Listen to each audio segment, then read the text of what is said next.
Good noticing the small things that go wrong before a machine breaks down, a faint knock in the engine, a barely visible crack in a fan belt.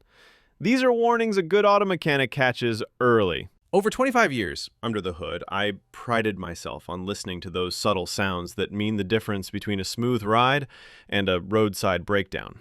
But when it came to my marriage, I missed the warning signs completely. In hindsight, the clues were there, hiding in plain sight like an oil leak slowly spreading under a car. I must have been too busy.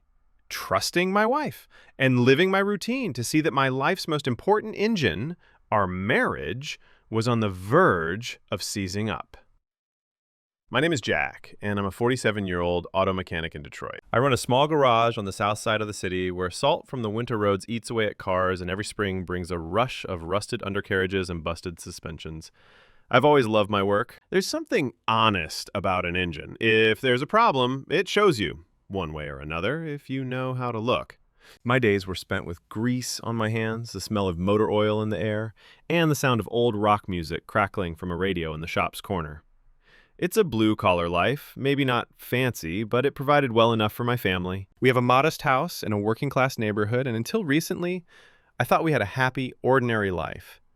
My wife Linda and I have been married for 25 years. We met in our early 20s. She was a receptionist at an insurance company back then, and I was a young guy just out of trade school. We built a life piece by piece, like restoring a classic car. We raised a son, Ethan, who's 24 now and living on his own, working as an engineer in another state. With Ethan grown up, it's just been Linda and me at home. Empty nesters, as they call it. I thought we handled the transition well. We had more time together, a chance to reconnect. On weekends, we'd go out to a local diner or catch a movie. She'd ask about the interesting car problems I solved at work, and I'd listen as she told me about her day at the office. She works as an office manager at a logistics company in the city. At least, that's what I believe filled her days and occasional late evenings. Never had reason to question it. If I'm honest, I did notice a few changes in her over the past year. Little things, the kind you chalk up to midlife shifts or just personal growth. She started spending more time on her appearance, new clothes, going to the salon more often for her hair and nails. I teased her that she was trying to impress the young guys at work, and she laughed it off, saying a woman likes to feel confident. She began going to a Zumba class twice a week in the evenings. It's important to stay fit as we get older, she told me with a wink. I was happy to see her taking care of herself.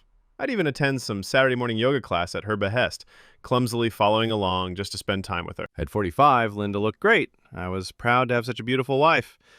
I figured maybe with our son out of the house, she just wanted to rediscover some youthful energy. Who could blame her? Occasionally, though, there were moments that, in hindsight, were red flags, flapping right in front of my face. Like the night she came home later than usual from her Zumba session, flushed and a little breathless. I remember joking, that must have been some intense dancing. You sure you're not secretly training for a marathon? She had just laughed, saying the instructor pushed them extra hard. At the time, I believed it and fetched her a bottle of water. I didn't know what the scent clinging to her was, not sweat, something sweeter. I assumed it was a new body spray or lotion. Only later would I realize it was cologne that wasn't mine. Then there was the Saturday last month when she said she was going shopping in the upscale suburbs north of the city. She asked if I could check her car's tires before she left, since she'd be driving a good distance. Of course, I obliged. Taking care of our cars is literally what I do. I noticed one tire had a slow leak from a nail, so I told her I'd patch it up that morning. She looked suddenly anxious and insisted she needed to get going, that she'd take my truck instead and I could fix the tire while she was out. I was a little puzzled. Usually a small delay wouldn't bother her, but she seemed oddly urgent. I figured she was excited about some sale or meeting her girlfriends early for brunch. That was the first time I felt a tiny, inexplicable knot in my gut. Why was she so reluctant to wait? Still, I handed her the keys to my pickup truck, a sturdy blue Ford F-150 that's been my reliable companion for a decade. Take it easy on her, I said half-jokingly. She's due for an oil change. Linda gave me a quick peck on the cheek and flashed me a smile. Thank you, Jack. I won't be long, promise.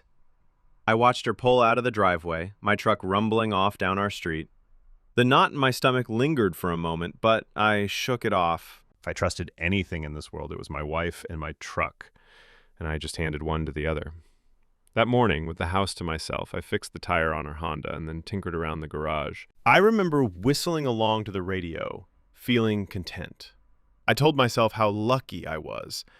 A decent home, a loving wife, a son making his way in the world, and work I was good at. When Linda came back a few hours later, carrying a couple of shopping bags and a tray of our favorite takeout coffees, that small doubt had completely evaporated. She was chatty and cheerful.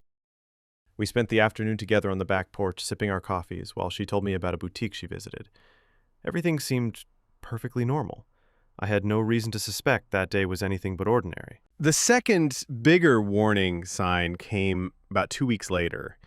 We were getting ready for bed on a Tuesday, and she mentioned that she had to attend an outhound training seminar for work that coming weekend. It struck me as unusual. In all her years at the company, she'd never had to travel for work on a weekend. I even joked, since when does logistics require weekend seminars? Are they teaching you how to load trucks on Sundays now? She rolled her eyes and said it was some leadership workshop at a conference center upstate, mandatory for certain managerial staff. She said she'd be leaving Friday afternoon and coming back Sunday evening. She apologized in advance for missing our usual weekend breakfast at the diner, but promised to make it up to me. I recall lying in bed after she fell asleep, feeling a little uneasy. It wasn't like her company to spring something like this. I considered whether it was a short notice thing or maybe she'd volunteered to go to impress her boss. The next day, I casually asked if she needed me to drive her to the seminar or if the company was arranging transport. She said she'd drive herself and that she'd be carpooling with a colleague from work, a female friend of hers. Something about that made the hair on the back of my neck rise. Linda didn't mention this friend's name. Which friend was it? She had a few work friends I'd met, but she didn't specify. When I asked, she said, "Oh, you don't know her. She's new in the department." The explanation slid into place easily enough at the time, but a part of me noted how her eyes avoided mine when she said it. Looking back, it was the telltale sign of a lie. The kind I'd seen occasionally in customers trying to cover up how they blew out their engine doing street races. But I dismissed it then, telling myself not to be paranoid. All these things, these suspicious little clues, were like the smell of coolant before a radiator bursts. I sensed something, but I didn't see anything concrete. So I did nothing.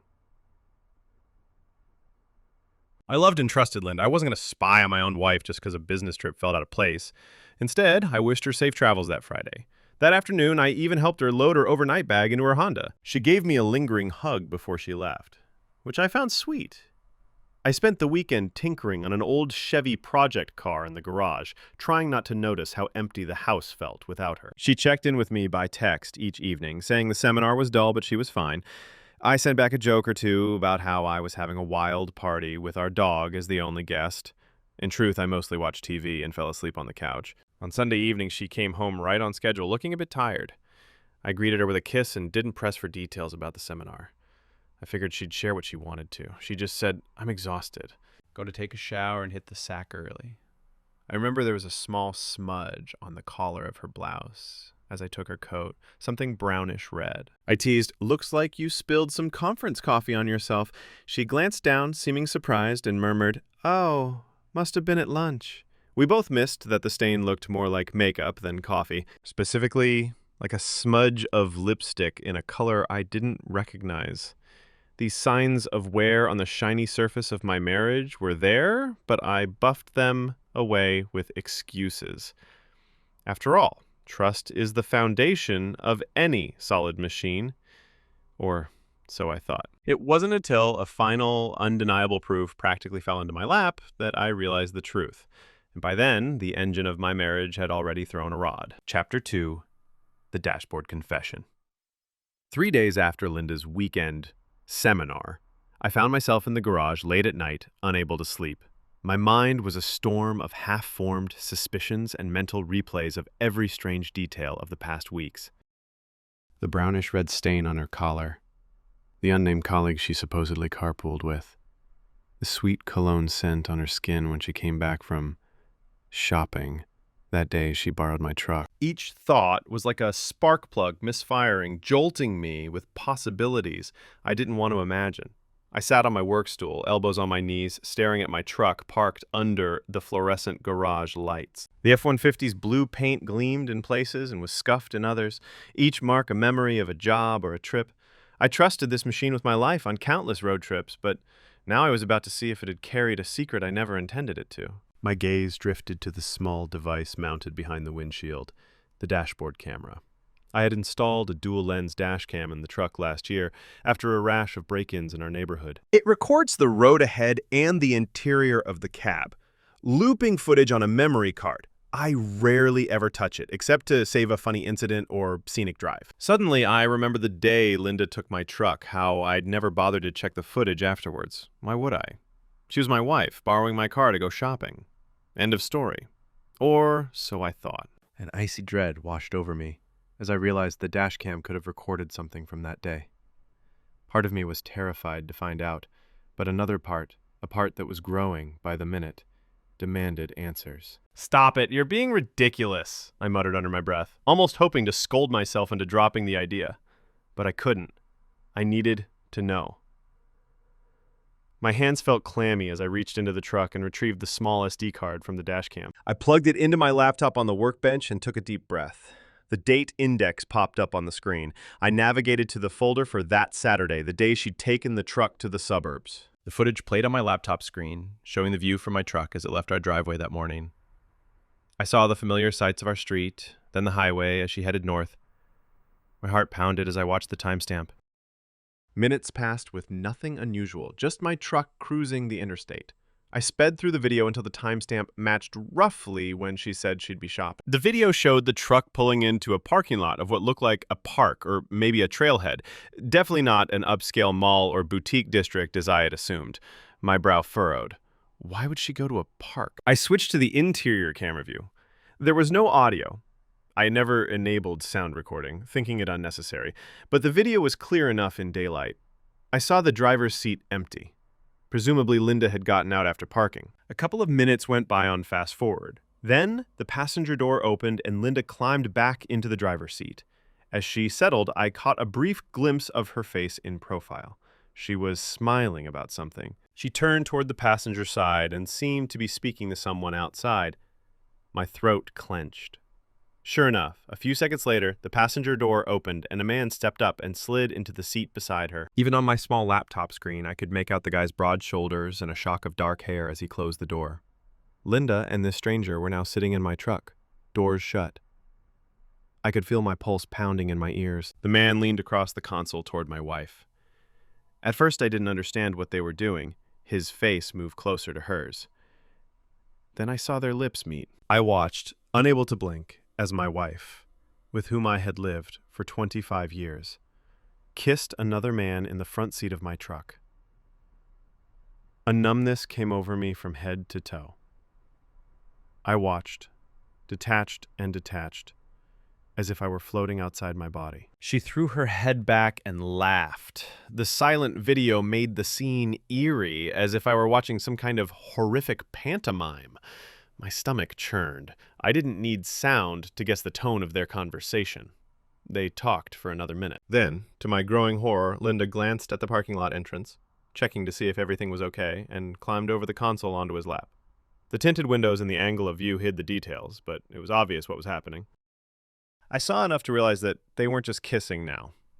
I slammed my laptop shut, breathing heavily. A sound escaped my throat. Something between a wounded animal's cry and a furious shout. I stumbled out of the stool, nearly knocking it over. My legs felt like rubber, barely holding me up. I pressed my palms onto the cool metal of the workbench, trying to steady myself. Images from the video flashed in my mind in an endless loop. Linda smiled at him, their lips locking, her crawling eagerly into his arms. A wave of nausea hit me. I barely made it to the trash bin in the corner before I vomited up the coffee and sandwich I'd had for dinner. My body was shaking uncontrollably from shock, from anger, from heartbreak. All of it fused into a single awful tremor. After a few moments, I wiped my mouth with the back of my hand and sank down onto the concrete floor, my back against the garage wall. I don't know how long I sat there in silence. Could have been minutes, could have been hours. Time didn't feel real. Nothing did. The life I thought I had, the faithful wife, the comfortable routine, the trust, it was all a lie. How many times? My mind started racing. Was this the first time? Clearly not. They seemed far too familiar. Who was he? How did they meet? How long has this been going on? The Zumba classes, the seminar, were those just covers for being with him? Each question felt like a dagger stabbing into me anew. Eventually, the cold of the concrete floor began to seep through my jeans, and the chill grounded me just enough to gather myself. I forced myself to stand up. My knees felt weak, but rage was steadily replacing shock as the dominant force holding me together. On autopilot, I opened the laptop again with a trembling hand and ejected the SD card. I needed to save this evidence. The very word made me pause. Evidence. It was a clinical term, detached, something a detective gathers at a crime scene. Yet, that's what my marriage had become in an instant, a crime scene of betrayal, with digital footage to prove it. I shoved the SD card into a portable case and slipped it into my shirt pocket. Part of me wanted to smash the camera itself in fury, but I resisted the urge. It had done its job, brutally and efficiently. It had laid bare the ugly truth. I realized I had to confront two immediate questions. What do I do? And how do I act around Linda in the meantime? She was asleep inside the house right now, likely tucked into the same bed where I had held her close for years. The thought of going in there made my skin crawl. I couldn't bear to see her, not now, not with those video images so fresh in my mind. My initial impulse was to wake her up that instant, shove the laptop in her face, and demand answers, to unleash the tempest of agony and anger swirling inside me. I wanted to scream at her, to ask how she could do this to us, to me. 25 years thrown away for a cheap thrill in a truck? The urge for an immediate confrontation was almost overpowering. But as I stood there in the silent garage, another impulse slowly took hold. The impulse to stay silent, to wait and gather myself. Through the haze of emotion, some rational part of my brain warned that storming in, wild with rage, could backfire. I'd seen it happen with others. A buddy of mine from the shop lost his marriage, and when he caught his wife cheating, he blew up. There were cops involved, restraining orders. It got messy. If I charged in now, I might do something I'd regret, or she'd just deny and lie or cry and tell me it was a mistake, that it meant nothing. Could I even trust a word out of her mouth anymore? Probably not. No. I wouldn't confront her tonight. In fact, I wouldn't confront her at all, not until I had a clear head and a plan. A plan for what exactly, I wasn't sure yet. My thoughts hadn't coalesced beyond a seething desire to make them pay for what they'd done. As I breathed in and out, slower now, a cold clarity began to harden within me. The initial pain of betrayal was still there, hot and raw, but it was rapidly being encased in something else, a layer of ice forming around it, containing it. I felt my racing heart steady into a slow, deliberate thump. I would not be the guy who throws punches and ends up in jail for assault while the cheaters play victim. No. I would be calculated. I would gather information and strike when they least expected. If my marriage was over the moment I saw that video, then so be it, but I wasn't going to be the only one losing something. That night, standing alone under the harsh garage light, I made a vow to myself. I wasn't just going to confront my wife and file for divorce like some defeated, broken man. I was going to methodically and ruthlessly dismantle the comfortable world she and her lover lived in. They thought they could make a fool of me and get away with it. They were wrong. By the time I was done, they would regret every single kiss, every lie, every betrayal. They would lose everything, just as I was losing the life I knew. Call it vengeance, call it justice, I didn't care. In that moment, I felt something shift irreversibly inside me. The loving, trusting husband I had been was gone. I felt in his place stood someone colder, someone who could look his wife in the eye in the coming days and pretend everything was fine even while plotting her ruin. I took a few deep breaths, wiped the sweat and grime from my face, and shut off the garage lights. My hands had stopped shaking. They were steady as a surgeon's now. In the dark, I quietly entered the house through the side door, careful not to make noise. As I passed through the kitchen, I saw the glow of the digital clock on the stove. It was nearly 3 a.m. I paused at the foot of the stairs, listening. The house was silent except for the faint hum of the refrigerator. Upstairs, Linda would be asleep, perhaps dreaming peacefully, blissfully unaware that her dirty secret was out. I wondered if she had been with him this past weekend, laughing at her gullible husband behind his back. The thought threatened to ignite my anger again, but I forced it down. Not yet. Morning would come soon enough, and I would have to face her without giving anything away. Clenching my jaw, I crept upstairs. In the dim light of our bedroom, I could make out her form under the covers. I quietly grabbed a spare pillow and a blanket from the closet and retreated to the hallway. I couldn't share a bed with her. Not tonight. Maybe never again. Instead, I spent the remainder of those pre-dawn hours on the living room couch, staring at the ceiling, mind churning. The hurt was there, but I kept it locked down under that hard layer of resolve. One thought crystallized with perfect clarity. I will destroy them both. Chapter 3. Reconnaissance.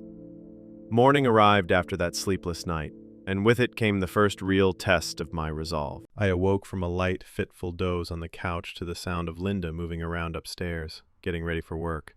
My body felt leaden, as if I hadn't rested at all. And in a way, I hadn't. I quickly schooled my face into a neutral mask and rehearsed a calm tone in my head. You can't let on that anything's wrong. I kept repeating that to myself as I heard her footsteps descend toward the kitchen. Jack? Linda's voice called out as I was pouring myself a cup of coffee. Did you sleep on the couch? I woke up and you weren't there. I turned to see her standing at the kitchen doorway, already dressed in one of her smart office outfits, a navy skirt and white blouse, hair neatly styled. She looked so normal. It made my heart twist and a fresh stab of betrayal ripple through me. I managed a weary smile. Yeah, I replied casually. I couldn't sleep, so I ended up watching TV. Didn't want to disturb you with my tossing and turning. It wasn't even a real lie. I hadn't wanted to disturb her, though not out of kindness. Still, the half-truth seemed to satisfy her. She walked over and gave me a peck on the cheek. I fought the urge to recoil. Her perfume, the same light, floral scent she'd worn for years, now smelled tainted to me by the memory of that sweet cologne on her after Zumba.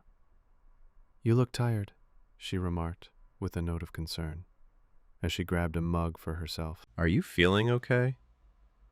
I took a sip of coffee to buy a second to compose myself. Just didn't sleep well, I said. Probably that chili I had for dinner gave me heartburn. I forced a self-deprecating chuckle. I'll be fine. She nodded, stirring some cream into her coffee. I might be home a bit late tonight. We have a department meeting at 5, so don't wait on dinner. Sure. A department meeting? I asked, keeping my tone mild. Is that with your whole team? She hesitated just a fraction of a second, but I caught it. Yes, the whole team. Boring quarterly review stuff. She took a sip and avoided my eyes by busying herself with adjusting her purse strap. In that micro-expression, that tiny pause, I saw it. The lie. There was no meeting, or if there was, it wasn't likely at 5 p.m. on a day with no prior mention. It could very well be a pretext for something, or someone. Perhaps an after-work rendezvous with him? Got it. Good luck. Hope it's not too dull. I responded evenly. Inside, my anger coiled, but I maintained an oblivious smile. She gave me a brief one in return, looking relieved that I didn't probe further. A moment later, she was off, saying, "Love you, see you tonight," as she left. The words felt hollow to my ears. I mumbled, "Love you," back, wondering if she even heard me as the door closed. The second I was alone, my expression hardened. The act was exhausting, but necessary. If she was going to lie to my face, I'd treat every word from her as suspect from now on. I had taken the day off from the garage, claiming I needed to sort out some inventory and paperwork. In truth, I needed every minute to start phase 1 of my own operation. reconnaissance. With Linda gone and the house to myself, I returned to the garage, retrieved the hidden SD card from my shirt pocket, and locked it in my toolbox for safekeeping. I wiped any trace of last night's turmoil from the laptop and dash cam. If Linda ever went poking around, unlikely, but I wasn't chancing anything, she wouldn't find what I found. No, I needed to identify the man who'd been in my truck. His face had only flashed briefly on the video, but I had an impression. Mid to late 40s, thick, dark hair, clean-shaven, perhaps a strong jawline.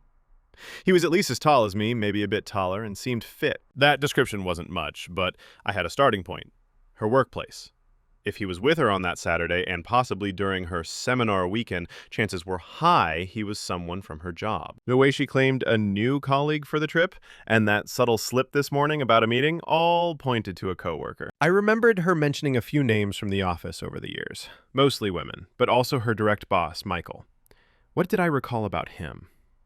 She'd spoken of him sporadically, nothing intimate, just that he was the regional manager at the logistics company. She once noted he was a decent guy, good at motivating the team after some successful project. We had even met very briefly at a company holiday party 2 years ago. I recall shaking hands with a tall, dark-haired fellow who introduced himself as Michael, Linda's manager. He had one of those politician smiles and an expensive watch, but I didn't pay much attention at the time. He was there with a woman he introduced as his wife. I think her name was Diane. And I remember she and Linda chatted a bit about some charity event. The memory was vague, but it was the only male from her work I could put a face to. I needed to confirm if this Michael was the same man on the dash cam. If he was her boss, the power dynamic made a sick kind of sense. And if he was married, as I recalled, then he was betraying his own family too. My lip curled at the thought that they both were double-crossing their spouses.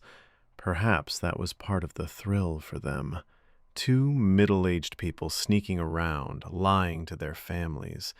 The injustice of it boiled in me, but I tamped it down. Focus, Jack! I set down my home office desktop computer and began to dig.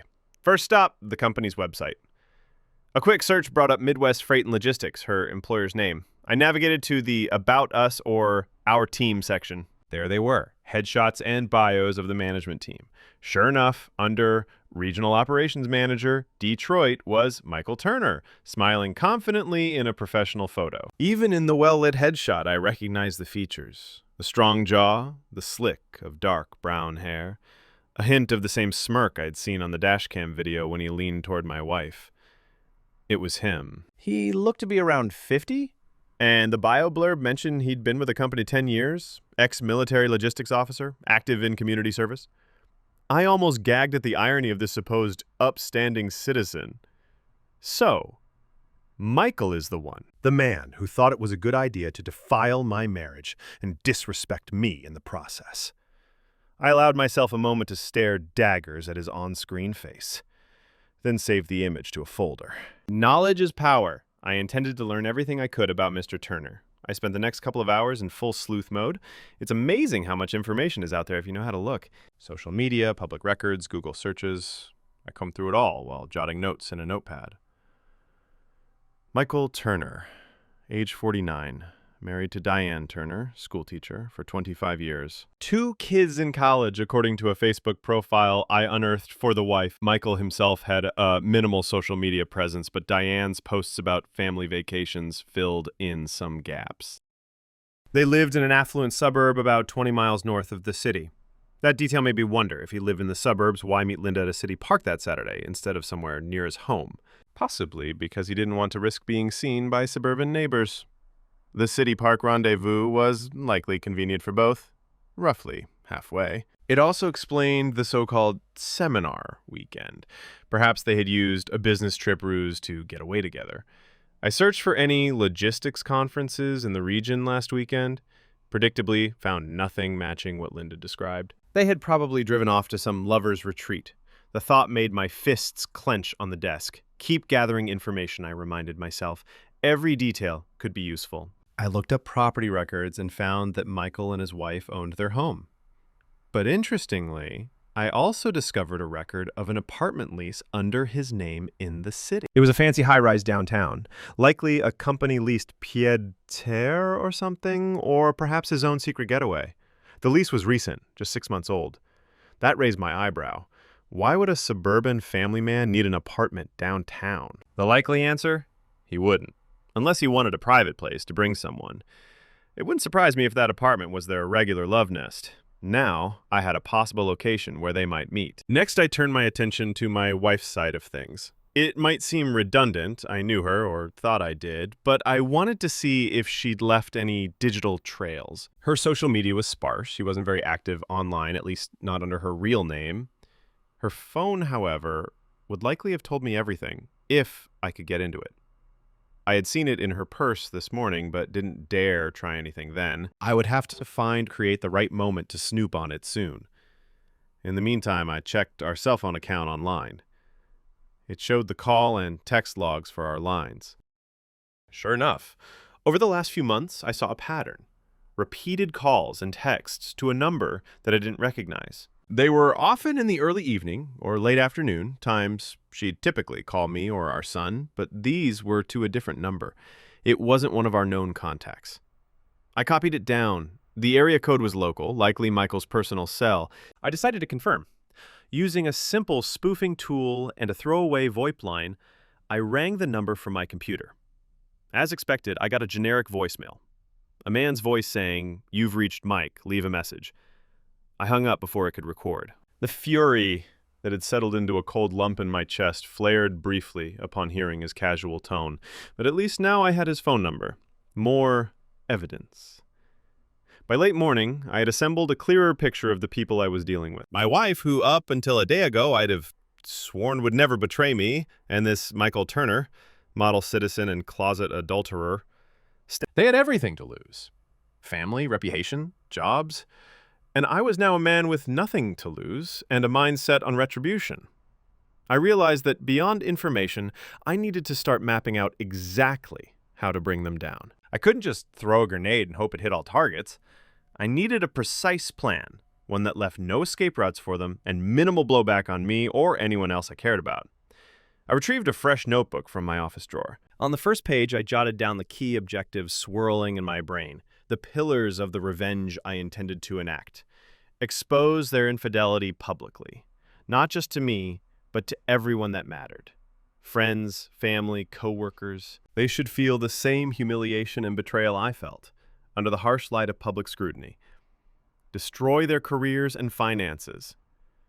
If Michael and Linda valued their positions and financial stability, I would tear those away. No more comfortable job for him, no promotion or references for her.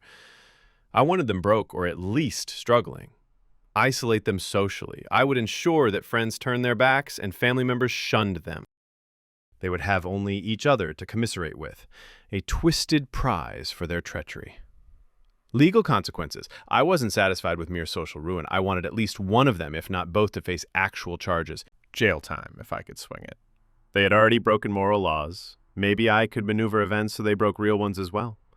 I stared at the list, the 4 points underlined with such force that the pen almost tore the paper. It was an ambitious roadmap to ruin, but seeing it there in black and white steeled me. I wasn't going to achieve all this in one blow. It would require careful staging, like an elaborate con or a multi-act play where I held the script and they unknowingly played their parts. My next step was to lay the groundwork without tipping them off. That meant maintaining my facade of ignorance with Linda, and possibly even ingratiating myself with Michael in some way, or at least staying off his radar until it was too late. I suspected he had no idea who I was beyond maybe remembering meeting me at a party. If I was lucky, he hadn't made the connection that the truck he defiled belonged to me. Linda could have lied about whose truck it was, or perhaps he didn't care. Either way, he probably wasn't worried about the husband finding out. Yet. That complacency would be his weakness. I decided I'd start with a bit of subtle surveillance. I wanted to catch them together again, not out of doubt, but to gather more ammunition. Also, I needed to see how they behaved in the wild, so to speak, to better anticipate their moves. If tonight's department meeting was indeed a cover for a tryst, it would be an opportunity. I didn't plan to confront them, not in person, but I could follow and observe. My own truck was too conspicuous, and after seeing what they did in it, I wasn't sure I could sit in it calmly in their presence. Instead, I had another vehicle at my disposal, a dusty old gray sedan, a 2004 Chevy Impala that a client had abandoned months ago over an unpaid repair bill. I'd been holding the car with a mechanic's lien, and it was technically mine now. It wasn't pretty, but it ran. More importantly, neither of them had seen it. It would let me tail them incognito. That afternoon, I prepped the Impala for a stakeout. I checked the engine, topped up the fluids, and made sure the dash cam for my truck could be rigged in this car too for recording if needed.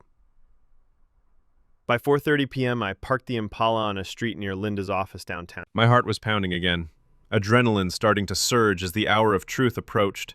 Part of me still felt a twinge of unreality. Was I really doing this?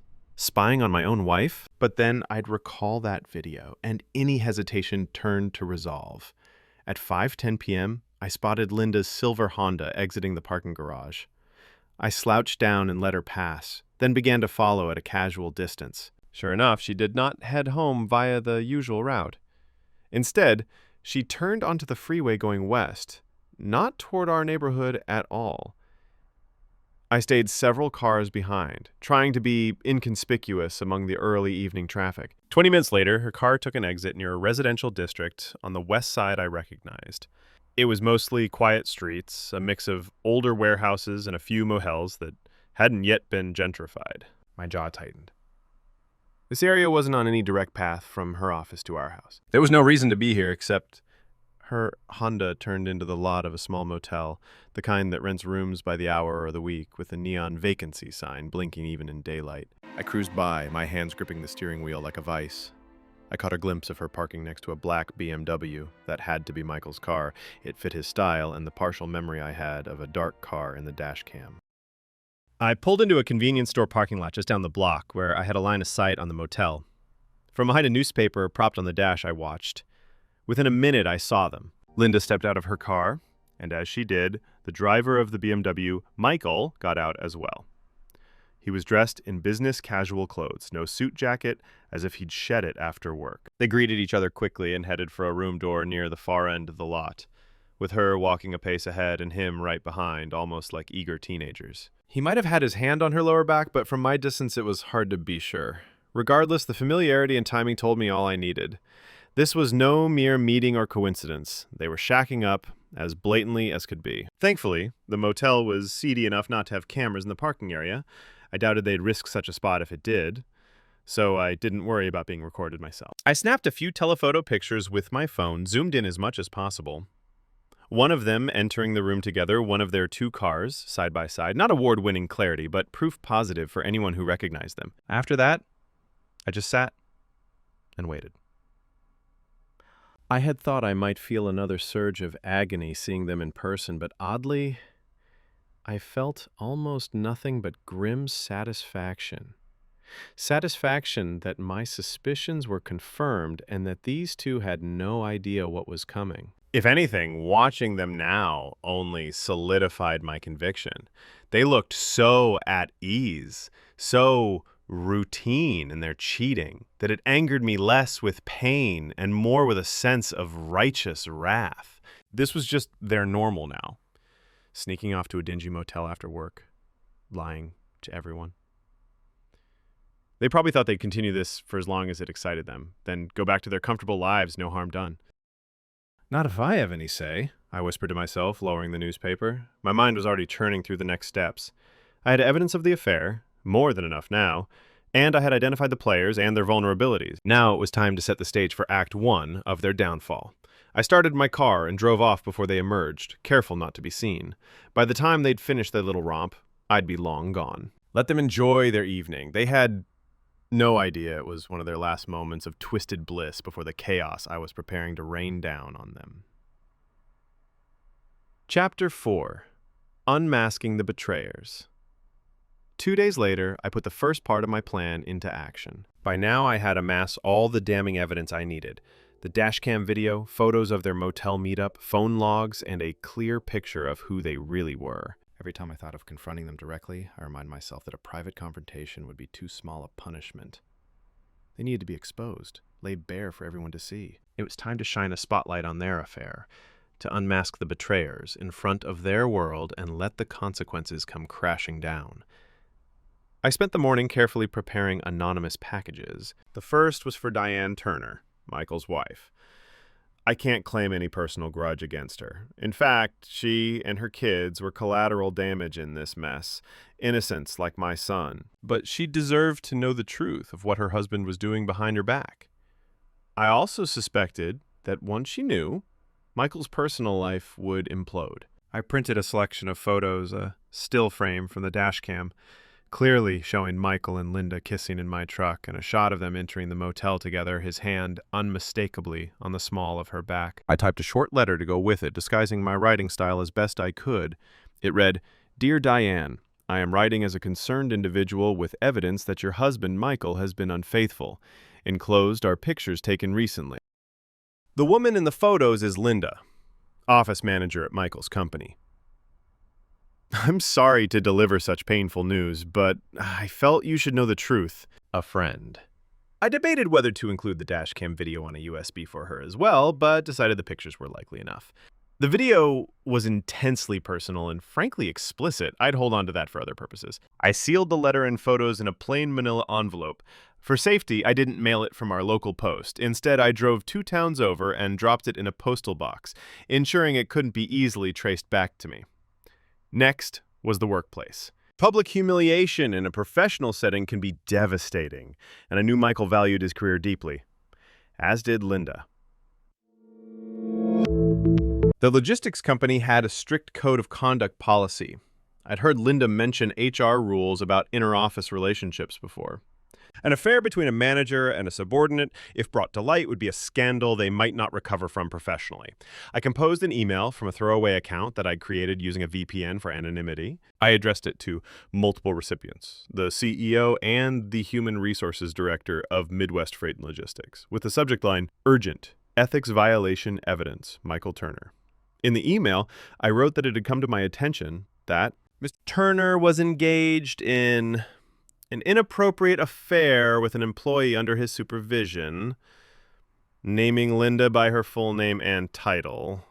I stated that as a concerned party, I believe the company should be aware due to potential liability and morale issues. Then I added that I had evidence to substantiate this claim, attaching a couple of files, a still image of the dashcam video showing Michael and Linda kissing, faces visible enough to identify, and the photo of them at the motel. To avoid any large, suspicious video attachments, I decided to upload the dashcam video to a newly created private file sharing link and provided that link in the email with a note. For further incontrovertible proof, please see this video, timestamped, date time. I kept the tone professional and anonymous, signing off as a concerned employee. I doubted they'd think it was actually an employee. Employees rarely risk sending things like that, but the evidence would speak for itself. And anonymity would make them consider it might be from someone internal who feared retaliation. I scheduled the email to send at 8:30 a.m. the next morning when I knew both the CEO's assistant and the HR director would be at their desks. This timing would likely ensure the news spread through the executive ranks quickly, and that Michael and Linda would be confronted during the workday in the full blast radius of gossip. I didn't forget about Linda's personal social circle either. While she wasn't extremely close to many people, she did have a few friends, and of course there was our family. I wasn't about to let her hide the reason for our impending divorce or spin it to her advantage. That afternoon, I also prepared a concise group text message from a new number she wouldn't recognize as mine. I compiled a list of recipients: her younger sister, 2 of her longtime girlfriends, and even a couple of neighbors who we were friendly with. The text read, "Just thought you'd like to know that Linda Harper has been having an affair with a married man, her boss, Michael Turner. Their spouses and her workplace have been informed. Check out the attached if you don't believe it." I attached the motel parking lot photo with both of their clearly visible figures and the license plates. It was a bold move, airing dirty laundry to people we knew, but I felt a grim vindication imagining the shock and gossip it would ignite. I planned to trigger that message later, around the same time as the work email, to ensure maximum simultaneity. Finally, there was my son, Ethan. He was not on that group text for obvious reasons. Telling him was a task I had dreaded more than facing down either Linda or Michael. He adored his mother, and this would hurt him deeply. I refused to let him find out through hearsay or some cruel public reveal. He deserved to hear it directly from me, gently, if possible. So, on the evening before I unleashed the storm, I called him. He lived 2 states away for his engineering job, so an in-person meeting was impractical, but I made sure he was home and asked if we could video chat. My voice must have given away something because he grew concerned and asked if I was okay. I told him we needed to talk about something important. When his face appeared on my screen, young, hopeful, so much of his mother's features in him, I had to steel myself. I managed a tight smile. Hey, kiddo. Dad, what's wrong? He said immediately, eyes narrowing with worry. You look, I don't know, upset. Is everything all right? I realized I hadn't rehearsed this like I did my other maneuvers. Because how could I? There's no easy script for telling your son that his mother betrayed us. I took a slow breath. I need you to brace yourself, son. I have some bad news about your mom and me. Ethan's face fell. Are you guys okay? Is one of you sick? You're scaring me. I swallowed the lump in my throat. She's not sick, but things are not okay. Your mom, I had to force the words out. She's been having an affair, Ethan. She's been cheating on me. He blinked, as if he hadn't heard right. What? Mom? No, that can't be. The instinctual denial was immediate. I hated that I had to shatter it. I'm sorry, I said softly. I have proof. I found out a few days ago. She's involved with a man from her job. His expression contorted from confusion to anger in a heartbeat. What the hell? Are you absolutely sure? There's no mistake. I'm sure, I affirmed, my voice flat with certainty. I wish I weren't, but I am.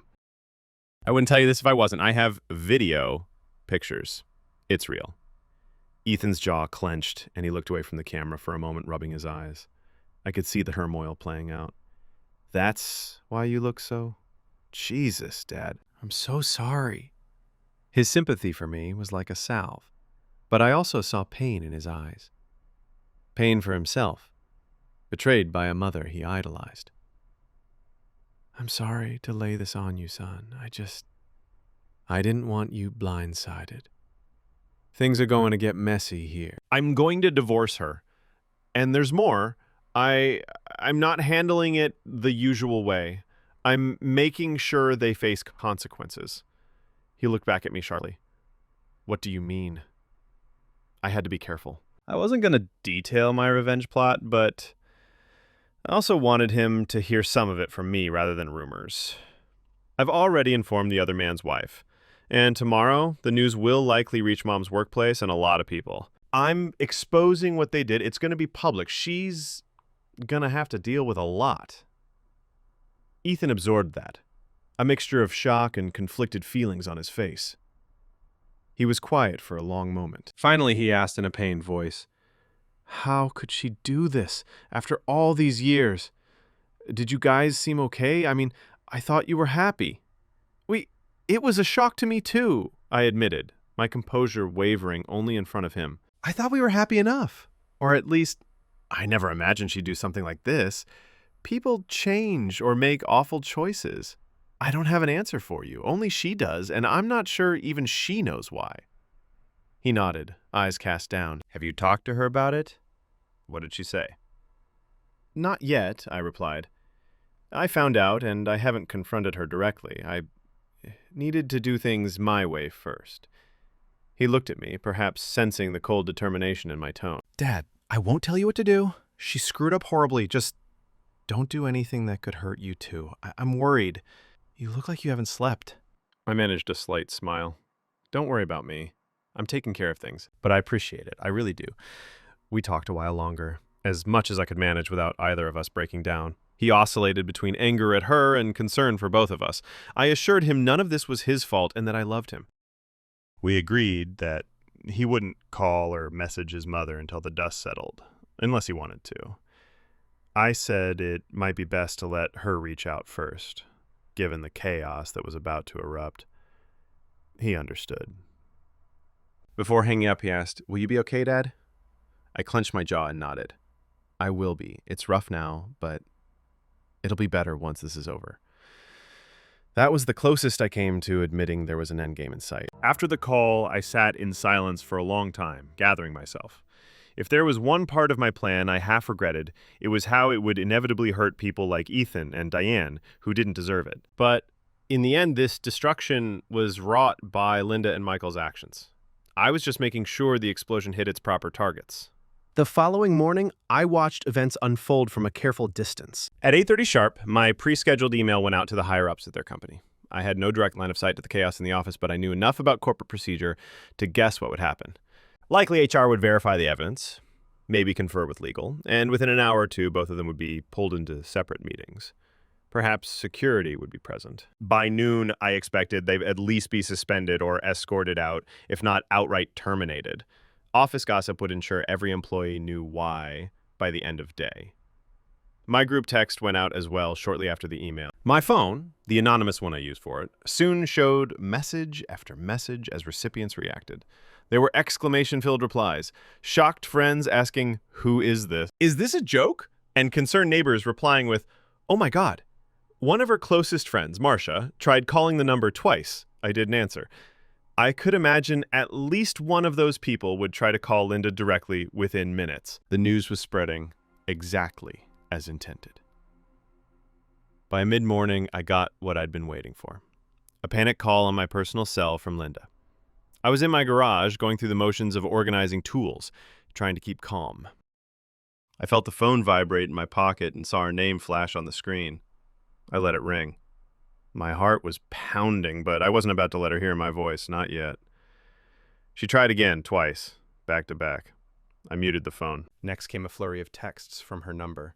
I allowed myself to read them, careful not to accidentally hit the call button. "Jack, we need to talk. Please pick up. Something is happening at work. I think someone is spreading lies about me." "It's not true, I swear. Please, I need to talk to you." "Jack, where are you? This is serious. They have pictures. Someone sent... I don't understand how. Please answer me." I almost laughed at the absurdity of her denial. Lies? There was photographic proof. She was probably in pure panic mode, grasping at anything. I kept the phone on mute, let her stew. She had no way of knowing I was even seeing her messages. An hour later, another incoming number. The caller ID showed the name of her company, possibly HR, or someone trying to reach me. I didn't answer that either. It left a voicemail that I did not intend to check. By noon, another text from Linda. "I got suspended. They want me to leave. I'm coming home. Please, we can explain. I can explain. I love you." I felt a surge of satisfaction reading suspended. Likely Michael faced worse, being the higher up. Good. I stayed out of the house, busying myself in the garage and occasionally checking out the street. Sure enough, around 12:30, Linda's Honda came speeding down the road and into our driveway much faster than her usual cautious pace. She practically fell out of the driver's seat in a hurry, not even bothering to get her purse from the car. She looked disheveled, a stark contrast from her usual composed self. Her face was flushed. Even from afar, I could tell she'd been crying. She rushed inside the house. I remained where I was, behind the half-closed garage door, unseen. I wasn't ready for the face-to-face, not yet. Let her search the empty house, call out my name in desperation. Indeed, a moment later, I heard her shouting, "Jack! Jack!" through the open kitchen window. Her voice was high, cracking with anxiety. I imagined her running from room to room, finding nothing but silence. I had parked my truck a few blocks away earlier in case she came looking for my vehicle. She likely noticed its absence and grew even more frantic. She came out of the house again, phone in hand, scanning the street. I stayed perfectly still. She didn't think to check the garage, it seemed, and from her angle, she likely couldn't see me tucked in the shadow behind my workbench. I watched her wipe her eyes and pace on the front lawn, dialing her phone. My muted phone vibrated again in my pocket. She was trying me once more. When that failed, I heard her begin to leave a voicemail, voice trembling. "Jack, please, I know you're seeing my messages. Please come home, or tell me where you are." "I need to talk to you. There are awful rumors. She choked on the words. They're saying I did things I didn't do. Or it was a mistake. I don't know how this happened. Please, we can fix this. I love you. I don't want to lose you. I'm begging you, call me. I closed my eyes for a moment, taking in the sound of her desperation. For a split second, a ghost of the old empathetic Jack stirred, almost feeling sorry for her. But then I remembered every lie, every embrace she shared with him, and I steeled myself. This was the bed she made. Now she had to lie in it. There would be no comfort from me. Not yet. Maybe not ever. When she hung up, she began dialing another number. Probably Michael. I wished I could hear that conversation, but she moved back into the house, likely to call in private. That was fine. They could scramble together, try to piece together who had done this to them. Perhaps they'd suspect one of his subordinates or a spurned friend. I was confident they wouldn't immediately suspect me, given how blindsided she clearly was. She might have still thought I was oblivious up until the moment everything came crashing down. I allowed myself a brief, grim smile in the shadows of my garage. Act 1 was complete. The world now knew them for what they were. Their carefully compartmentalized affair was blown open, and the fallout had begun. Jobs in jeopardy, reputations ruined, and loved ones aware of their treachery. Publicly unmasked and disgraced, just as I vowed. But I was not done. There were still 2 more acts in this play. The next would be to dismantle any remaining support structures they had, financial or social, and drive them into truly desperate straits. And finally, when they were at their lowest, I planned to deliver the coup de grace that would seal their fate. As I quietly closed the garage door and slipped out the back to retrieve my truck, I felt that cold calm envelop me again. Husband and wife, boss and subordinate, lovers bound by deceit. However they now saw each other in this wreckage, they had no idea that the worst was yet to come. Chapter 5. Setting the Trap. With their affair exposed and their lives in shambles, Linda and Michael were now like cornered animals, desperate and dangerous in their own way, but also vulnerable. Act 2 of my plan was already in motion. I had secured our joint bank accounts and cut off Linda's access to any funds I could control. The afternoon of her suspension, while she was still frantic at home, I initiated a transfer of the majority of our savings into a new account, solely in my name. I also quietly contacted a lawyer, not to file for divorce just yet, but to get advice on freezing our joint credit cards and documenting her misconduct for when the time came. Michigan might be a no-fault divorce state, but I wanted a record that she had dissipated marital trust, possibly affecting any settlement. The lawyer, an older gentleman who'd seen his share of ugly splits, didn't ask many questions once I showed him a couple of the photos. He simply nodded and said, "Do what you need to do, and keep evidence." I could tell by his tone he guessed I wasn't going to handle this by the book. I didn't confirm or deny. I just paid him for his time and left with my secrets intact. By that evening, Linda's credit card was shut off, and any auto payments from our accounts were canceled. For good measure, I also remotely disabled her Honda by removing a critical fuse from the engine control box, a little trick most modern cars can't run without. If she tried to drive off somewhere unexpected, she'd be going nowhere fast. It was a small satisfaction, a symbolic gesture of how thoroughly I intended to control the outcomes now. Meanwhile, I kept tabs on my targets. That night, after ignoring Linda's repeated attempts to contact me, I finally left the vicinity of our house and headed downtown.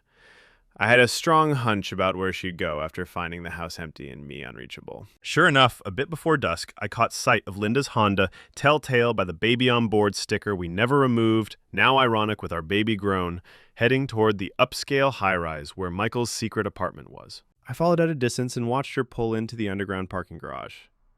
It was almost pitiable. She didn't even have a change of clothes from what she'd worn to work that morning. She must have gone straight from our house to him. There was a heavy finality in that choice. Whether they admitted it or not, they had just cemented themselves as a pair in exile, turning to each other now that both spouse and reputation had cast them out. I parked a block away and observed the building from a shadowy side street. About 20 minutes later, I saw a familiar figure emerge onto the street. Michael. He looked disheveled, too. Tie loosened, jacket missing, like he'd been through hell, which, to be fair, he had. He stepped off to the side of the entrance and lit a cigarette with shaky hands. I watched him pace and make a phone call on his cell. I couldn't hear, but from his agitated gestures, I imagined he was arguing with someone, likely his wife or maybe a colleague.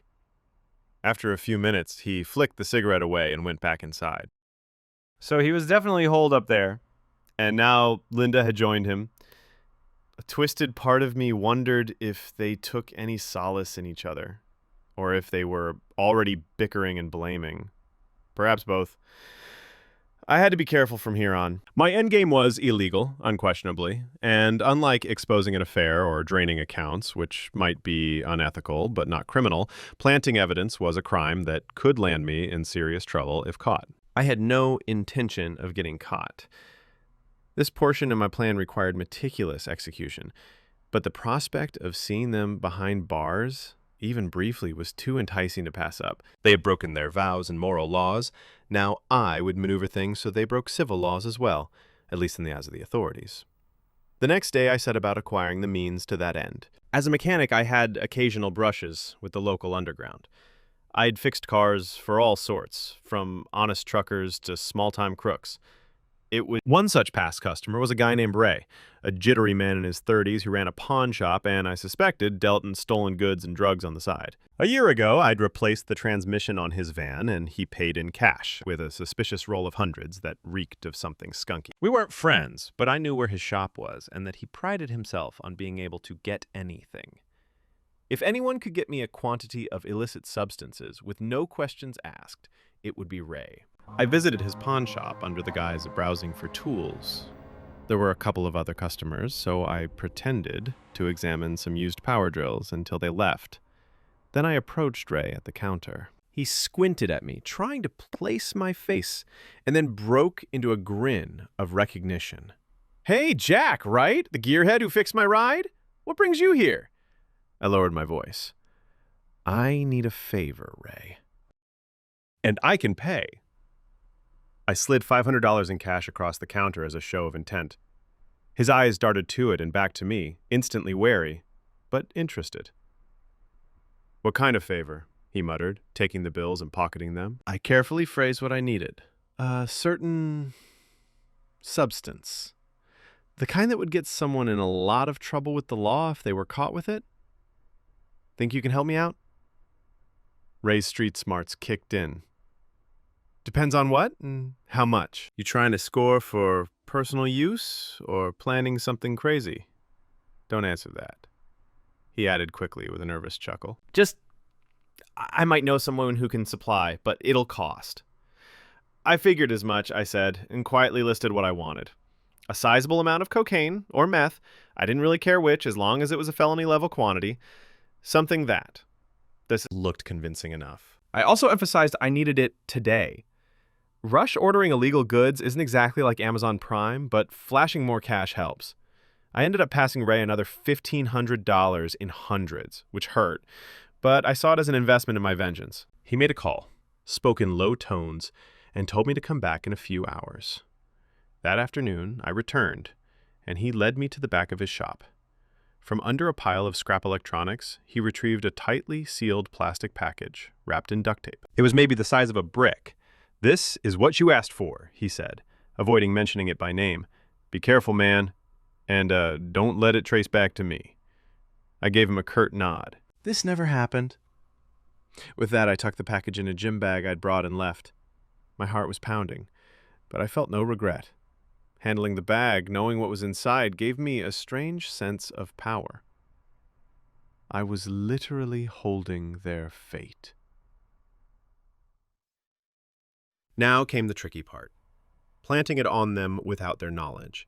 I decided the best place was Michael's apartment. It was their new sanctuary, and I doubted either of them would suspect anything planted there. They wouldn't be as cautious as they might be with their cars or workspaces. Plus, an apartment allows the possibility of a search warrant or a canine sniff if tipped off, whereas a car might just drive off. I spent that evening surveilling the building, trying to ascertain their movements. As expected, they laid low. I saw lights on in Michael's unit. I had figured out which one it was from the address listing and by counting floors. Neither of them emerged that night. At least, not while I watched. They were likely hiding and strategizing next steps. Maybe contacting lawyers or trying to manage the fallout. Fine by me. Every hour they hunkered down was another hour for me to prepare. Early the next morning, day 3 since discovery, I got my chance. Around 9 a.m., I observed Linda leaving the building, looking tired and drawn, wearing the same clothes from the prior day. She got into a taxi. Her disabled Honda sat uselessly in the garage, I presumed. Perhaps heading back to our house or to meet someone. Shortly after, Michael also left, dressed in jeans and a polo instead of his usual suit. Likely heading to a meeting with his own attorney, or maybe to see if he could salvage anything at work, though I doubted it. They both vacated the premises within 30 minutes of each other. This was the window I needed. Armed with a gym bag of contraband, I approached the building's side entrance wearing a generic utility uniform I'd put together. Navy coveralls and the cap, along with a tool bag and a laminated fake work order I'd mocked up referencing a plumbing issue in Unit 803. Michael's apartment was 903. I changed one digit to avoid direct suspicion if glanced at. The concierge barely gave me a second look as I signed in the contractor log with an illegible scrawl and took the elevator up. On the 9th floor, I found 903. No one in the hallway? Good. I listened at the door. Silence. I quickly got to work on the lock. Modern apartments often have decent locks, but I came prepared with a Slim Jim and a tension wrench, and I had practiced on a similar model lock beforehand, thank you YouTube, and an old door handle I'd installed in my garage to test. My adrenaline spike made my hands tremble for a second, but I closed my eyes, steadied myself, and felt the pins click one by one. Within a minute, I felt the cylinder turn. A small thrill of triumph coursed through me as the door yielded and I slipped inside, quietly shutting it behind me. The place was tidy, almost impersonal, clearly not a full-time home. It smelled faintly of Linda's perfume and stale coffee. I moved swiftly. I didn't know how long I had. From my tool bag, I took out latex gloves and snapped them on. First order, find a good hiding spot for the bulk of the drug. The kitchen seemed logical, lots of cabinets and appliances to conceal things in. I opted for an unused flour canister on top of the fridge. It was empty. Who keeps flour in a crash pad apartment? And I knew drug dogs can detect through a lot, but it was the best I had. Plus, I had another plan for ensuring discovery. I emptied the brick of powder into Ziploc bags I brought and nestled them inside the canister, covering them with a thin layer of actual flour I found in a cupboard to mask them visually. It was a substantial amount, certainly enough for intent to distribute charges. I put the canister back and lightly dusted my glove fingerprints off any surfaces I touched. Next, I wanted to make sure both of them could be implicated. I hurried to the bedroom. Sure enough, on a chair was Linda's purse and overnight bag. Brave of her to leave those behind. Rifling quickly, I found her makeup pouch. I took a smaller baggie of the stuff, about a 1/4 ounce, and slipped it into an inside zipper compartment of her makeup kit, which I then placed back exactly as I found it. On the dresser, I saw Michael's wallet and keys. He had a black gym duffel on the floor. Maybe he'd use it to bring clothes from home after getting kicked out. I took another small baggie and slid it into a side pocket of that duffel beneath some rolled socks. Now for the final touch. Ensuring the police would actually find this stuff. Anonymous tips are a gamble. Sometimes cops act, sometimes they don't without more cause. I had an idea to elevate the urgency. From my tool bag, I retrieved a cheap burner smartphone I'd purchased. I dialed 911 and disguised my voice slightly, speaking in hurried, fearful tones. I gave the operator a story. I was a resident in the building and had seen 2 people coming and going from Unit 903 who I knew were involved in dealing drugs. I claimed I even overheard them talking about product and saw packages. I described Michael and Linda, pretending I thought she was maybe an accomplice or mule, and emphasized that one of them said something about moving the stash by tonight. I dropped enough keywords like cocaine, trafficking, and weapon, each. Yes, I lied that I thought I saw a gun on the kitchen counter through the open door. to make it sound ominous. Then I hung up, smashed the burner phone with a small hammer, and tossed the pieces in my bag. 911 calls are recorded, but if traced, it would come to the burner, now destroyed. With luck, the urgency of my tip, drugs, and a mention of a firearm would push them to act quickly. I glanced around to ensure everything was as I left it. Satisfied, I exited the apartment, carefully locking the door behind me. The entire operation had taken maybe 15 minutes. As I walked back to the elevator, I forced myself to keep a steady pace, posture relaxed. If any cameras caught me, they'd see a maintenance worker going about his job. The gloves were off now and tucked away. I exited the building without incident, returned to my car, and drove off, adrenaline thrumming in my veins. It was done. The trap was set. All that remained was to wait for the jaws to snap shut on them. I parked in a lot a few blocks away where I could observe the front of the apartment building from a distance. My heart pounded, not just with nerves, but with anticipation. There was a real possibility things could spiral unpredictably here. The police could ignore the tip, or worse, the lovers could notice something amiss before the search and ditch the evidence. But I doubted they'd find my gifts. Neither was a seasoned criminal who'd be alert to hidden caches in their own safe space, especially not now while distracted by their very public disgrace. Time ticked by slowly. After about an hour, just when doubt began to nibble at me, I spotted movement near the building. A few dark blue-clad figures assembling by a police cruiser. My pulse quickened. From my vantage point, through some binoculars, I identified them as police officers. For sure. A few moments later, one emerged with a canine on a leash, a German shepherd, eager to work. I watched as a couple officers entered the lobby. The canine handler and another stayed outside. It was happening. Not long after, I saw the police reappear, escorting two figures in handcuffs. Even at a distance, I recognized them. Michael was first. Head down, face contorted in anger or worry, Linda came after, tearful and seemingly pleading with the officer at her side. My chest tightened a bit at the sight, not out of pity, but out of an intense mix of triumph and the gravity of what I'd done. They were both led to the squad car, the canine handler following behind with a now much more relaxed dog, likely after having alerted to the narcotics. The officers placed Michael and Linda in the back of separate vehicles. I noticed that Linda was dressed in fresh clothes now. She must have changed that morning, and her hair was hastily tied back, as if she hadn't expected to go anywhere significant.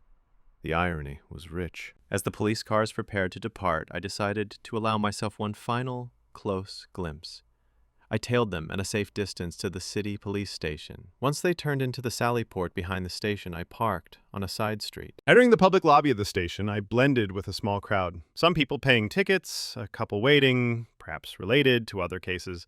I spotted through an interior window the two of them being led across a hallway beyond into processing. Michael was red-faced and shouting something I couldn't hear, likely protesting or threatening legal action. Linda, by contrast, looked pale and shell-shocked, her eyes red and distant, as if she couldn't believe this was real. In that moment, she looked around, and for a split second, through the reflection in glass, our eyes almost met. I don't think she truly saw me. I was partially obscured behind other civilians, but it was enough to make me step back behind a column. My heart thudded. I had to be cautious. This was no place to be recognized. I didn't linger much longer. Their booking would take time, and I wasn't about to push my luck. I left the station quietly and walked out into the midday sun. The city bustled around me, as if it were any other day. People unaware that two more were added to the jail roster inside, that a man had just orchestrated the destruction of two lives out of sheer retribution. I stood on the sidewalk for a moment, the weight of what I'd done settling onto me. Surprisingly, I didn't feel regret. I felt satisfaction. Cold, grim satisfaction. The final act was nearly over. They were publicly ruined, financially cornered, and now, thanks to a concerned tip, entangled with the law.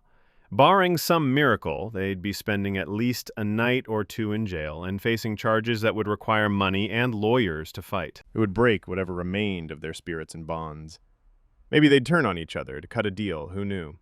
Perhaps poetic justice if the affair that started this ended with them blaming each other for the planted drugs. In any case, the outcome was the same. Maximum devastation, just as I promised myself. There was only one thing left for me to do: face my wife one last time. Not for reconciliation, no, that was impossible now, but to let her know that I had been her judge, jury, and executioner. I wanted her to know it was me, if she hadn't already pieced it together. Call it closure, call it cruelty, but I needed to see the recognition in her eyes. Chapter 6. Reckoning. I waited 2 days before making my next move. I wanted to be sure the charges stuck, at least initially, and that Linda felt the full weight of abandonment. I learned from a news blurb online that both a Michael T. and a Linda H. had been arrested on narcotics possession charges, caught in a quote-unquote sting operation after an anonymous tip. The article was brief, but seeing their names in print associated with yet another shame gave me a dark sense of closure. Through a court roster, I found out their arraignment was set for the following morning. That's when I decided to show up. The courthouse was quiet when I arrived. I slipped into the back of the arraignment room, taking a seat in the last row. Michael and Linda were brought in separately, each in orange jumpsuits. They hadn't made bail, it seemed. Michael's face was a storm of rage and fear. Linda looked small, her eyes puffy from crying, her usually neat hair limp and unkempt. My heart gave a betraying lurch at the sight of her like that, but I steeled myself with the reminder of why. Their cases were called one after the other. The judge set bail amounts that neither of them could immediately pay. $50,000 for him, $25,000 for her. Public defenders stood in for the quick proceeding. Both entered pleas of not guilty, voices shaking. They claimed the drugs weren't theirs, a claim that was met with polite disinterest by the judge. A further hearing was scheduled, and then gavel came down. In the shuffle as they were let out, Linda's eyes wandered over the sparse audience and caught on me. This time, she did see me. I made no attempt to hide. Her face froze in a mixture of confusion, hope, and dawning horror. I simply stood and walked out of the courtroom, knowing she would be trailing behind with the deputies in moments. In the hall, I positioned myself off to the side, near an alcove where the defendants would pass on the way back to holding. Michael emerged first, flanked by officers. He didn't notice me. He was too busy muttering curses under his breath. Then came Linda, with 2 deputies holding her lightly by the arms. When she saw me up close, she let out a choked gasp. "Jack!" she exclaimed, stopping in her tracks. The deputies glanced at me, and one asked, "Sir, are you family?" I met Linda's pleading, panicked eyes. Family? Not anymore, I thought. But I said quietly, "Yes, I'm her husband." The deputies allowed her a moment, stepping a few paces away to give us a semblance of privacy, but still watching. Linda's eyes brimmed with tears as she stepped toward me as far as her shackled ankles would allow. She looked a wreck, and yet still the woman I knew so well, now in unfathomable distress. "Jack," she whispered, "please, you have to help me. They're saying I did this awful thing. But you know me. I would never. The drugs, they aren't mine." "I don't know how—" Her voice cracked. I regarded her coldly. Up close, I could see the toll the last days had taken. New lines on her face, a look of genuine terror. Once, I'd have done anything to erase that fear. Now I found a grim satisfaction in it. "You want my help?" I said quietly, my tone almost conversational. "After everything, Linda?" She blinked rapidly, tears spilling. "I'm so sorry," she blurted out. "The affair. It was a mistake. I was stupid. I don't know why. I never meant to hurt you like this." She swallowed hard. "But this nightmare, I didn't do this. You have to believe me." "I think someone set us up." She lowered her voice, glancing at the deputies, then back to me. "Michael thinks it's his wife's doing, or someone from work trying to get back at him." Jack, I swear, hearing her grasp at other culprits almost made me smile. I kept my face stony. "Set you up? You mean you didn't really do the terrible thing you're accused of?" I asked, feigning mild surprise. "How about the terrible thing you weren't accused of until I made sure everyone knew?" Her lips trembled. "I know. I know I betrayed you, but please, Jack, I'm begging you. I'll do anything to fix this. Just help me get out. Get home. We can talk, please. She reached for my hands with her cuffed ones. Instinctively, I drew back and her fingers grasped empty air. Fix this? I echoed, a sharpness creeping into my voice. There's no fixing this, Linda. Our marriage, it's over. Done. You killed it the moment you crawled onto that man's lap. She flinched like I'd slapped her, a sob escaping her lips. The deputy shifted, one saying gently, "Ma'am, we need to keep moving." She ignored them, eyes only on me. "I'm so sorry," she wept, trying to keep her voice down. "I was selfish and stupid, and I ruined everything. But I love you. I still..." "Love?" I hissed, leaning in, my composure finally cracking into quiet rage. "Don't you dare use that word. You don't know what love means. If you did, you'd have never done what you did to me. To our family." I took a slow breath, regaining my icy calm. Love died for me the day I watched you with him. She recoiled, tears streaming. For a second, neither of us spoke. She bowed her head. "I understand," she whispered. "I know you can't forgive me, but please, at least believe me about the drugs. I don't know how they got there. You have to know I'm not that kind of person." I studied her for a long moment. This was the moment of truth. I could tell her plainly that I put them there, that every bit of her downfall was carefully engineered by the man she betrayed. Part of me hungered to see the realization in her face, the recognition of how thoroughly I had won. But another part cautioned me. We were in a courthouse under watch. A confession wasn't wise. So I settled for something in between. An ambiguous, devastating hint. I stepped a fraction closer and lowered my voice so only she could hear. "You say you don't know how those drugs appeared in your new love nest? Well, I suppose that's just one more thing you'll have plenty of time to think about behind bars. Actions have consequences, Linda. Some come sooner, some later. But trust me, every betrayal you committed is coming back to you in full." I let my words hang, my eyes boring into hers with meaning. She stared at me, her brow furrowing through the haze of tears. Her breath caught, and I saw the spark of realization start to flicker in her expression. The pieces aligning in her mind. The dashcam footage, the public exposure, the frozen accounts, and now this. Who else had the cunning and motive? A look of horror and astonished betrayal. A mirror to how I had felt. Dawned on her face. Jack, what did you..." she stammered, barely audible. I straightened up, letting a faint, grim smile tug at my lips. The kind of smile that offers no comfort. "Goodbye, Linda," I said softly. "I genuinely hope it was all worth it for you." Before she could utter another word, I gave the deputies a curt nod. "I'm done here." They took that as a cue to gently start moving her along. She twisted her neck to keep looking at me, eyes wide with disbelief and despair. "Jack, wait," she cried, voice echoing in the corridor. But I turned and walked away without hesitation, her pleas chasing me until the heavy door to the exit thudded closed behind me. I stepped out into the crisp morning air outside the courthouse, feeling a weight lift off my shoulders. It was done, all of it. The woman I had once loved more than anything was now left to face the ruins largely of her own making, with a few strategic pushes from me. Her lover was similarly wrecked. I would later learn Michael's wife filed for divorce immediately. His company terminated him with cause, and he faced the drug charges with even fewer resources than Linda. Rumor was she refused to help with his. Bail or legal fees? They were each very much alone now, connected only by mutual destruction.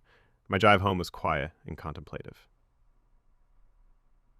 I passed by my auto shop on the way and saw my guys working on a sedan, blissfully unaware of the drama that had consumed my life the past couple weeks. Life in the city went on as normal for everyone else. To them, I was still just Jack the mechanic. Maybe a bit more tight-lipped lately, but nothing extraordinary. And that was fine with me. In the following days, I set about closing the chapter of my marriage formally.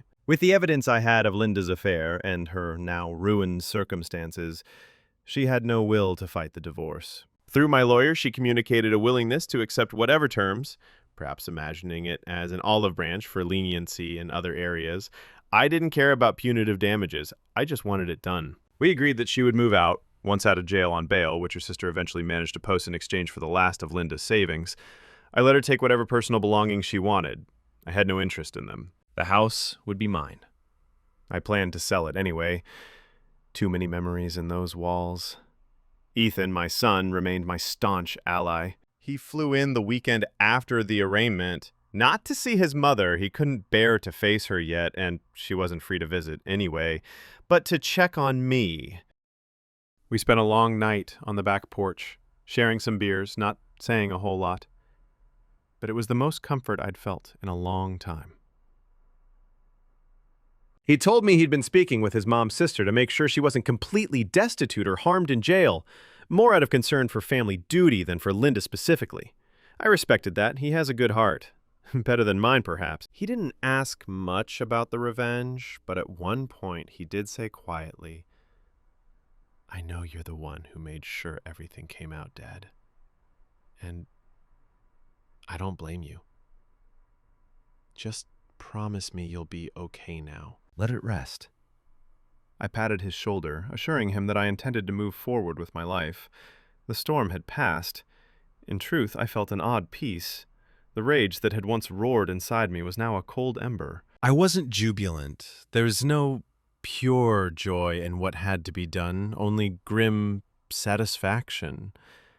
But I was content that justice, in my own form, had been served. On a crisp afternoon, a week after our final confrontation, I found myself back at the garage on a Saturday, working on that old Chevy project car that had sat idle during the chaos. As I tightened a bolt and wiped my hands, I realized I wasn't thinking about Linda or Michael at all. I was engrossed in the mechanical puzzle before me. For the first time since this nightmare began, my mind was calm. There's a saying in my line of work. Sometimes an engine is so damaged it's beyond repair. You have to replace it entirely to move on. The life I had was beyond repair. But I've got a lot of years ahead of me, and I'll rebuild something out of these broken parts. I'd learned to listen for the warning knocks now, both in engines and in people's hearts. And if I ever hear them again, I'll know to take action early, though, God willing, never in so dark a way. As for Linda and her lover, they became footnotes in my story. Cautionary tales of betrayal and consequence. The last I heard, Michael took a plea deal, and Linda's case was headed that way too, both avoiding long jail time but carrying the stigma of felony convictions. Socially, they'd never reclaim what they lost. Linda, I was told, moved to another state after everything, likely to live with a relative and start over in obscurity. I didn't object to her leaving. It was better that way. On the day our divorce finalized, I stood outside the courthouse once more, signed papers in hand. There was no bitterness left in me, just a profound sense of finality. I won't pretend that any of this was noble or that it made me a better man. If anything, it showed me just how cold and ruthless I could become when pushed to the brink, but it also saved me from a lie and reclaimed my dignity on my own terms. In that regard, I did win. I climbed into my trusty blue F-150, freshly serviced, running smoother than ever, and drove off toward whatever comes next. The northern sky was clear, the late sun glinting off the chrome of my side mirror. I rolled down the window and let the cool air rush in. It smelled like a new beginning. The end. Thanks for watching. I hope you enjoyed it, so subscribe to my channel and watch the next video.